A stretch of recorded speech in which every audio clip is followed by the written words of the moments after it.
So I'm back in the driveway with another confession, and this one is, I think I have a problem. I thought I could quit whenever I wanted to, but apparently I can't. I can't stop buying 99 to 05 Grand Ams. I've actually quit rebuilding these things about 3 times now. I stopped counting the exact number at 200. A guesstimate is the rebuild number is approaching 300 at this point. So I probably should have kept better track.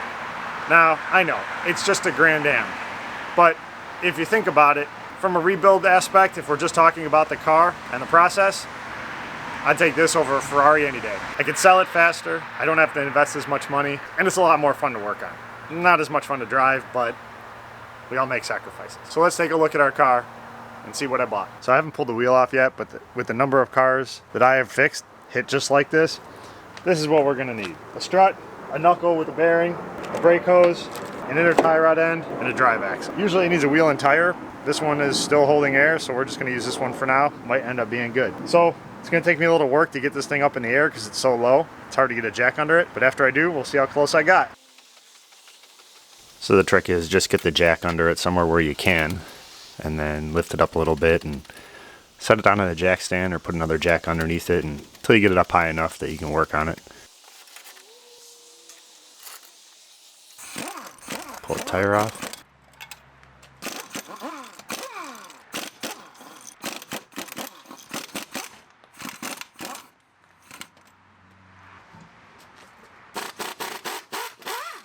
Pull the brake caliper off. Just took the whole bracket and everything off. Yes, I'm letting it hang by the brake hose. That's the least of that brake hose's worries.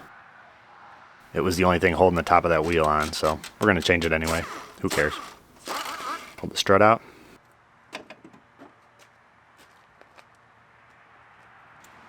Pull the rotor off.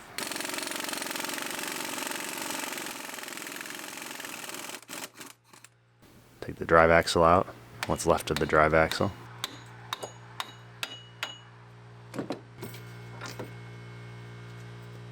Take the tie rod end out. Unbolt the knuckle from the lower control arm. Take the rest of the drive axle out of the trans.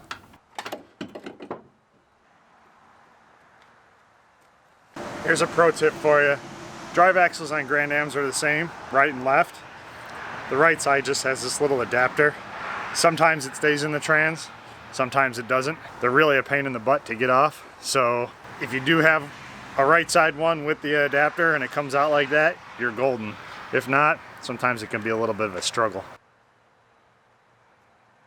Put the new drive axle in.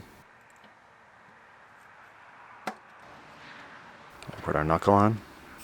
Bolt it down. Put the cotter pin in. The drive axle in our hub. I'll put the strut in.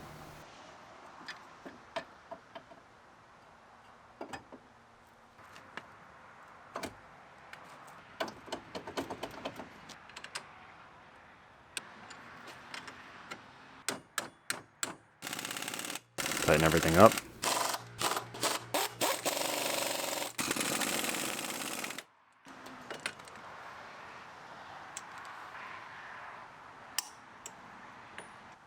Put the rotor back on. Put our caliper back on.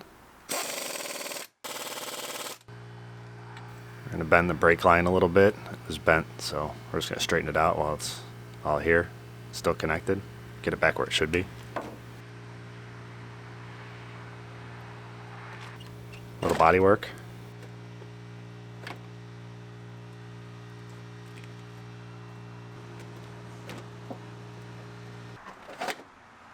Now we're going to destroy the fender liner because I don't like them. And it makes me feel better. So we'll change the brake hose, the sway bar link, and the inner tie rod end later. We just need to get it off the trailer for now. Throw the tire back on.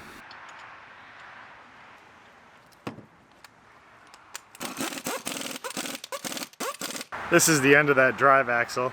I fought with a lot of these and lost.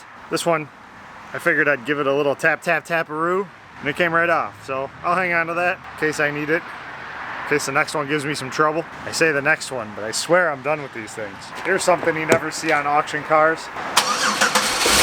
A battery that isn't dead, and almost a full tank of gas. So we're gonna temporarily fix our Grand Am here, get it ready for the safety test. We're gonna put a light in it. I'm gonna pull the door out and the fender out so I can open and close the door nicely. Just make sure it'll pass. I mean, technically the dent in the fender is not gonna keep it from passing the safety test, so I can fix that later.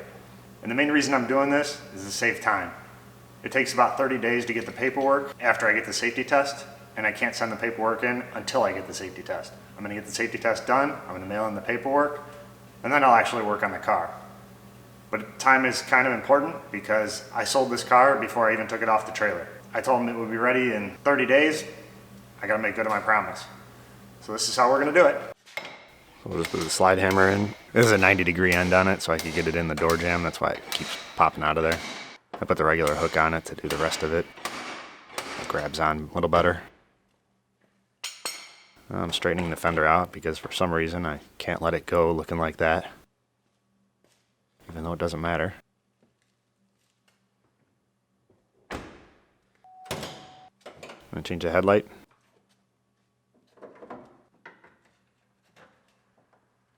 Pull out the closeout panel that's installed incorrectly. It's supposed to go under the bumper, not on top of the bumper. Pet peeve of mine.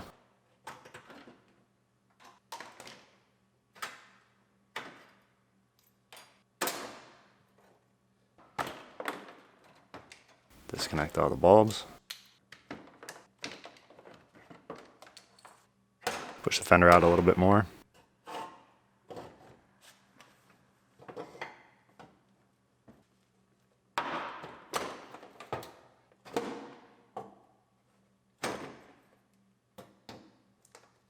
Now put a new headlight in.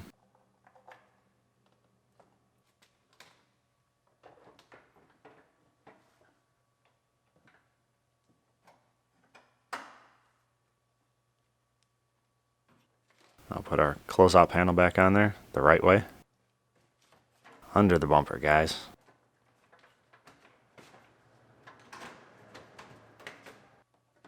Put our push pins back in. I'll change our sway bar link.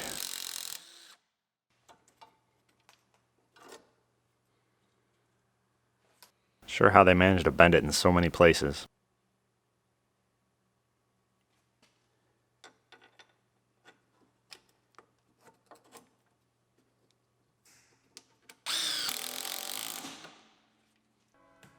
We're going to change our inner tie rod, loosen up the jam nut.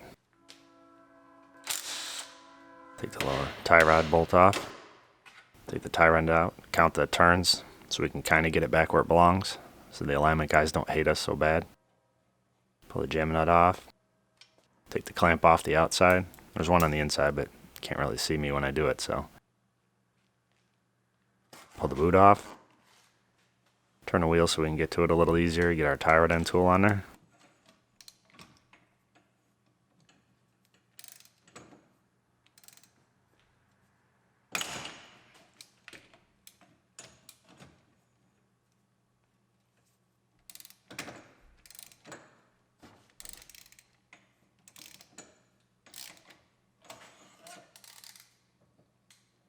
Pin the tie rod off.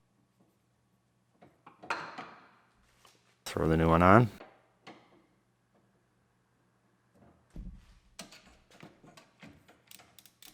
Snug it up.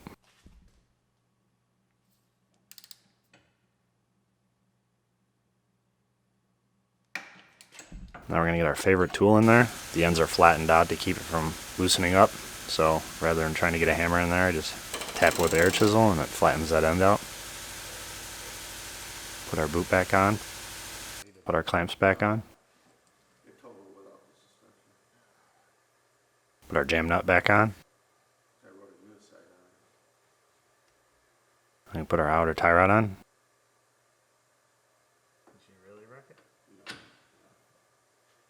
Bolt it in. Tighten up our jam nut. I removed mud flaps because in addition to being ugly, somebody can't match shapes. We're going to change our brake hose.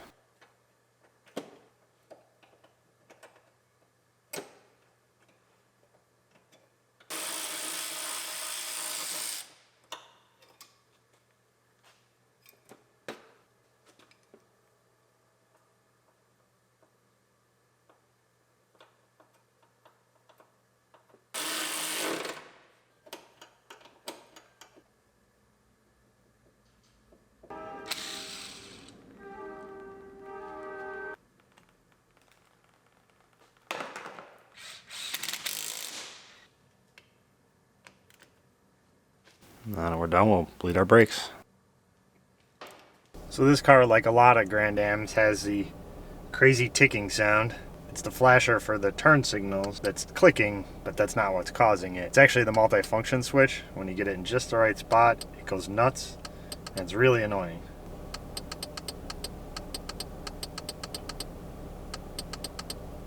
There you go. So to change it, couldn't be easier. Pop this cover off. There's one plug here. One more plug, but we'll take this off first.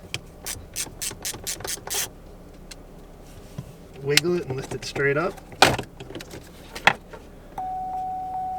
It's not happy about that because the car's running and the switches are disconnected now. So to put it back in, the only thing you have to worry about is this little button here, and it contacts the back of the cancel cam. It's on a spring. So if you try to force it down in there, you destroy the back of the cancel cam and you end up with a horn that won't shut off or doesn't work at all. So when you put it in, you just have to push this in as you push it down. It's really the only place you can go wrong on this job. Plug it in.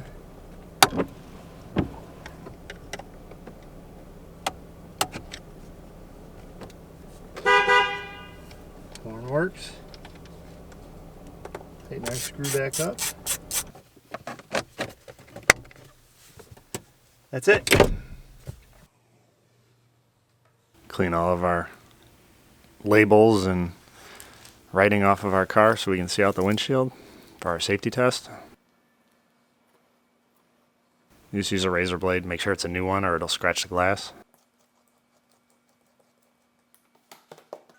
Check our wipers and washers for the safety test. Check all of our lights. We got a brake light out there. Turn signals, reverse lights, parking lights.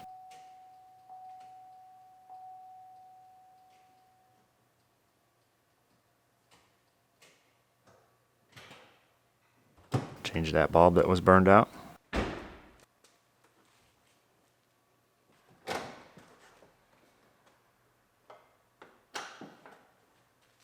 That was easy. Put the light back in. There we go. Now our lights work. We're ready for the safety test.